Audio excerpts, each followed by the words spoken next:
Hello friends, welcome to biologics classes. I hope कि आप लोग नीट प्रिपरेशन बहुत ज़ोर शोर से कर रहे होंगे। इसको और इम्प्रूवमेंट के लिए आज हम आपके लिए लाए हैं ह्यूमन रिप्रोडक्शन चैप्टर को 15 मोस्ट इम्पॉर्टेंट क्वेश्चन जो कई सालों से पूछता आ रहा है और आने वाले नीट एग्ज़ाम के लिए आपको बहुत हेल्प करेगा। तो चलिए शुरू करते हैं।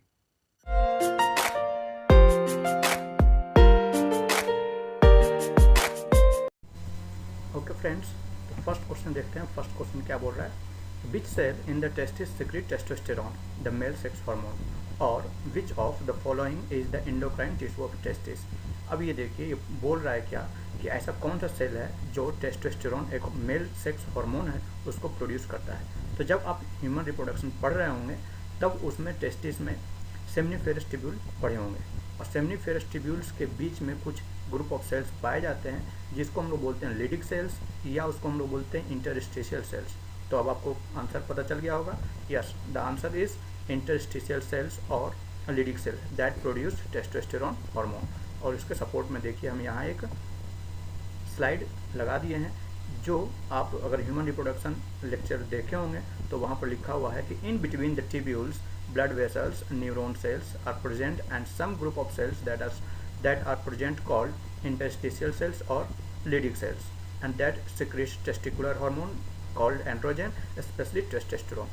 तो इस तरीके से इस क्वेश्चन का आंसर हो गया इंटरस्टिशियल सेल्स और सेल्स ऑफ Leydig। तो चलिए हम लोग देखते हैं next question. The next question is Sertoli cells are found in testis, these cells are. अब ये सर्टोरी सेल्स टेस्टिस में पाया जाता है। यस, बिल्कुल सही बात है। और उसका फंक्शन क्या है? तो सर्टोरी सेल्स की जहाँ तक बात कर रहे हैं तो वो टेस्टिस के अंदर में प्रेजेंट रहता है। ये भी बात आपको पता है, यहाँ साफ लिखा हुआ है। तो उसमें क्या देखते हैं कि जो स्पर्मेटोजोआ सेल्स है, स्पर्मेटोगोनिया सेल्स है, जिसको हम लोग जर्म सेल्स बोलते हैं, उसके बीच में पाया जाता है सर्टोरी सेल्स। और उसका काम क्या है कि वो प्रोवाइड करता है नरिशमेंट। किसको? वो प्रोवाइड करता है नरिशमेंट स्पर्मेटोजोआ, ग्रोइंग या डेवलपिंग स्पर्मेटोजोआ को। तो मतलब कि वो नरिशमेंट प्रोवाइड करता है, मतलब नर्सिंग का काम करता है। So the answer will be nurse cell. और उसका देखिए हम यहाँ पर लिखे हुए हैं कि the seminiferous tubule is lined with A germ layer of germ cells also called spermatogonia. और उसके बाद में उसके बगल में प्रेजेंट रहता है the other layer of cell is called Sertoli cells, also called the mother cell और sustentacular cells, which provide nutrition. Okay friends, चलिए तो हम लोग नेक्स्ट क्वेश्चन देखते हैं। थर्ड क्वेश्चन की तरफ चलते हैं, और ये रहा आपके कंप्यूटर स्क्रीन पे। तो क्वेश्चन क्या है कि the supporting cells found in between the germinal epithelium of testis are called, और which of the following cells are present in mammalian testis and help to nourish sperm. देखिए लगातार पिछले दो क्वेश्चन हम लोग सर्टोली सेल्स के ऊपर देख रहे हैं, और अगेन ये फिर से सर्टोली सेल्स के ऊपर आ रहा है। और बोल क्या रहा है कि स्पर्म को नरिश कौन करता है? तो यस, आपका आंसर पता है, सर्टोली सेल्स। लेकिन ये देखिए, सोचने वाली बात है कि सर्टोली सेल्स के ऊपर इतने साल से क्वेश्चन पूछते हुए आ रहे हैं। इसका मतलब Sertoli cells is very much important for the NEET. देखिए ये क्या हम बात बोले, वही स्लाइड है, लेकिन यहाँ पर डायग्राम को देखिए। डायग्राम में देखिए वायलेट कलर में क्या है? स्पर्मेटोगोनिया। और स्पर्मेटोगोनिया जो बाद में जाकर स्पर्मेटिड्स का फॉर्मेशन करता है। तो लेकिन स्पर्मेटोगोनिया सेल्स के बीच में सर्टोली सेल्स पाए जाते हैं, और वो क्या काम कर रहा है? नरिशमेंट करने का काम कर रहा है। किसको? डेवलपिंग स्पर्मेटिड्स को। तो इस तरीके से ये क्वेश्चन आपको पता चल गया। Okay, next question is Sertoli, again from Sertoli cells, and the question is Sertoli cells are found in. अब ये पूछ रहा है कि सर्टोली सेल्स पाया कहाँ जाता है। तो लगातार हम 3 क्वेश्चन सर्टोली सेल्स के ऊपर देख रहे हैं, तब तो ये जरूर आपको पता चल गया कि सर्टोली सेल्स सेमनीफेरस ट्यूब्यूल्स में पाए जाते हैं, जो जर्म सेल्स या स्पर्मेटिड्स को नरिशमेंट प्रोवाइड करने का काम करता है। So the answer will be seminiferous tubules and provide nutrition to germ cells. ये देखिए सेम स्लाइड, आपको मतलब एक ही स्लाइड से आप कितने क्वेश्चन सोल्व कर पा रहे हैं। फ्रेंड्स, रिक्वेस्ट करेंगे कि अगर आप नहीं देखे हैं लेक्चर ह्यूमन रिप्रोडक्शन को, जरूर जाकर देखिए। आप इसके अलावा ऐसे तमाम क्वेश्चन आएंगे जिसको आप बहुत ही आसानी से आप सॉल्व कर पाएंगे। ओके फ्रेंड्स, चलिए तो नेक्स्ट क्वेश्चन की तरफ चलते हैं। And the next question is withdrawal of which of the following hormone is immediate cause of menstruation, or menstruation is triggered by an abrupt decline in the amount of, or which hormone level reaches peak during luteal phase of menstrual cycle।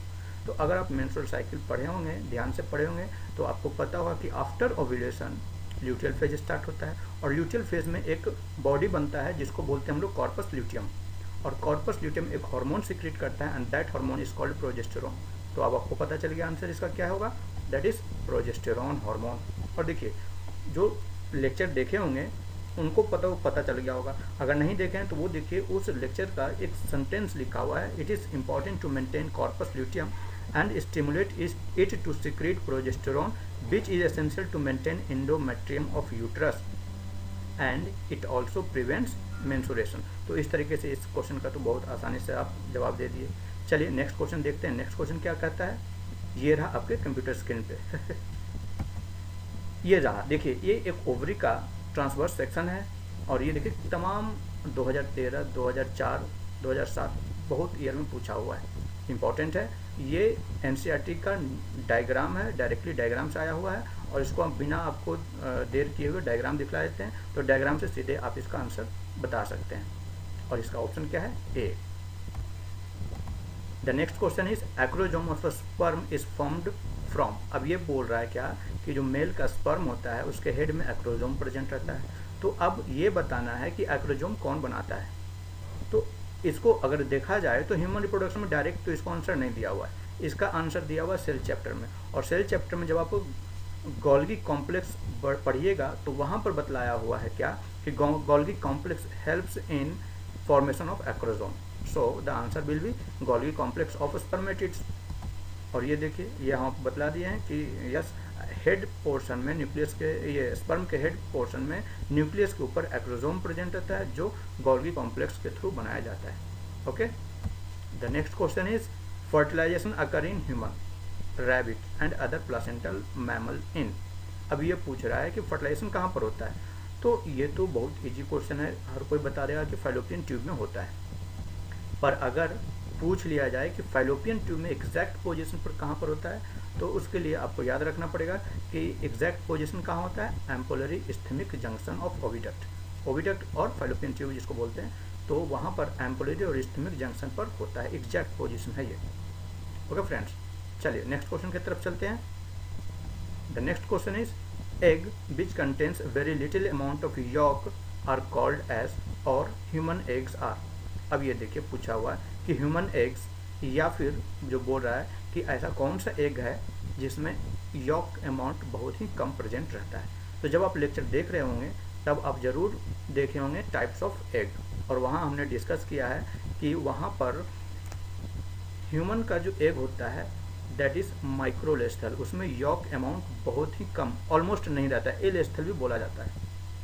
ठीक है, तो इसका answer हो जाएगा microlecithal. और वो उस slide का देखिए हम यहाँ पर पिक्चर दे दिए हैं, दैट इज माइक्रोलेसिथल और it is also called the alecithal where yolk amount is less, egg are small in size, also called oligolecithal and its example is amphioxus human sea urchins. तो इस तरीके से देखें, इसका आंसर हो गया microlecithal. The next question is eggs of reptiles and birds, again from egg, types of egg ये question है। और पूछ क्या रहा है कि eggs of reptiles and birds are, और the eggs of frog is. अब ये फ्रॉग क्या है, एम्फीबियन है, और एम्फीबियन अब जब आप टाइप्स ऑफ एग पढ़ रहे होंगे तो वहाँ पर जरूर इसका एग्जाम्पल देखे होंगे, और बिना देर के बता देते हैं इसका आंसर है टीलोलेसिथल। और उसी लेक्चर का स्लाइड का देखिए, टीलोलेसिथल क्या है, yolk small, concentrate at periphery and its example is amphibian and birds. तो अगेन फ्रेंड्स मैं फिर से बोल रहा हूँ कि अगर आप लेक्चर नहीं देखें तो एक बार ज़रूर जाकर देखिए, आप ऐसे तमाम क्वेश्चन आप बहुत ही आसानी से कर सकते हैं। ओके, चलिए नेक्स्ट क्वेश्चन की तरफ चलते हैं। And the next question is the shock absorber fluid of the developing embryo is known as. अब पूछ रहा है क्या कि जब एम्ब्रियो डेवलपमेंट हो रहे होते हैं तो ऐसा कौन सा फ्लूइड है जो शॉक एब्जॉर्बर का काम करता है। तो जब आप डेवलपमेंट ऑफ ह्यूमन एम्ब्रियो पढ़ रहे होंगे तब आप देखे होंगे कि एम्ब्रियो के चारों तरफ एक कैविटी प्रेजेंट रहता है and that cavity is called the amniotic cavity, और उसमें फ्लूइड्स प्रेजेंट रहते हैं जिसको हम लोग बोलते हैं एमनियोटिक फ्लूइड, जो प्लासेंटा, जो एम्ब्रियो को, जो फीटस को प्रोटेक्ट करने का काम करता है। So the answer will B amniotic fluid. और देखिए ये उस लेक्चर का स्लाइड है। ठीक है, ओके फ्रेंड्स, तो नेक्स्ट क्वेश्चन देखते हैं। नेक्स्ट क्वेश्चन क्या है, human chorionic gonadotropin is secreted by, और in mammals the chorion and allantois together form or several hormones like HCG, HPL, estrogen, progesterone hormones are produced by। तो जब आप features development, embryo development की जब पढ़ रहे होंगे तब देखे होंगे क्या कि एम्ब्रियो से प्लासेंटा कनेक्टेड रहता है जो सब्सटेंसेस को एम्ब्रियो से ले जाता है फीमेल बॉडी में, और फीमेल बॉडी से न्यूट्रिएंट्स वगैरह लाते हैं फीटस को। और ये जो प्लासेंटा है ये एक एंडोक्राइन की तरह बिहेव करता है और इन सभी एस्ट्रोजन, प्रोजेस्टेरोन, HCG और HPL सिक्रीट करता है। तो देखिए इसका आंसर हो जाएगा प्लासेंटा। और उस लेक्चर से जो ह्यूमन रिप्रोडक्शन का लेक्चर वहाँ देखिए लिखा हुआ है कि placenta connected to embryo through umbilical cord which helps in transport of substances to and from the embryo, and placenta act as endocrine tissue and produce HCG, human placental lactogen, estrogen, progesterone hormone etc. Okay friends, चलिए friends next question देखते हैं क्या है। The clitoris in mammal is. अब ये clitoris mammal में कैसे होते हैं, किनके जैसे होते हैं? Option is homologous to penis, analogous to penis, functional penis in female and non functional penis in male. तो आप लोग जानते होंगे क्लाइटोरिस फीमेल बॉडी में पाया जाता है एंड ड्यूरिंग सेक्सुअल अराउजल क्या होता है, ये इरेक्ट होते हैं just like penis in the male. So it is just homologous to penis, so the answer will be homologous to penis. और ये देखिए उसके सपोर्ट में आंसर है क्या, clitoris contains erectile tissue having no opening just like penis but yes have sensory glands and prepuce, so it is just like penis of male. So the answer is homologous to penis. The next question is true coelom develops as split in। जब आप embryo development पढ़ रहे होंगे तो वहाँ पर एक term आता है कि जर्म लेयर का विकास कब होता है। तो जर्म लेयर वहाँ पर 3 लेयर्स बनते हैं, that is endoderm, ectoderm, mesoderm. अगर उसमें भी अगर पूछा जाए कि सबसे पहला जर्म लेयर कौन सा बनता है तो इंडोडर्म बनता है। और यहाँ पूछा है सिलोम। सिलोम क्या होता है, कैविटी होती है, और कैविटी हमेशा मेसोडर्म के स्प्लिटिंग के कारण होती है। तो answer is mesoderm. The next question is fetal ejection reflex in human female is induced by और the signals for parturition originate from। अब पूछ रहा है कि जो फीटल इजेक्शन या पार्चुरेशन जो होता है वो किसके कारण से होता है, कौन उसको ट्रिगर करता है। तो ट्रिगर करने के लिए सबसे पहले जो फीटस डेवलपमेंट होता है और साथ साथ फीटस कनेक्टेड रहता है फीमेल बॉडी से थ्रू प्लासेंटा, तो फीटस और प्लासेंटा एक साथ इंड्यूस्ड करते हैं रिफ्लेक्स एक्शन को। तो इसका आंसर क्या हो जाएगा, fully developed fetus and placenta. और देखिए लेक्चर में बताया हुआ है कि the signals from developed fetus and placenta which induces uterine contraction called fetal ejection reflex. Okay friends, तो इस तरीके से क्या देखें कि तमाम 15 मोस्ट इम्पॉर्टेंट ऐसे क्वेश्चन देखे जो लगभग हर साल पूछे ही जाते हैं।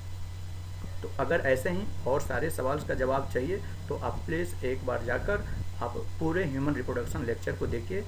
उसका डिस्क्रिप्शन, उसका लिंक डिस्क्रिप्शन बॉक्स में दिया हुआ है।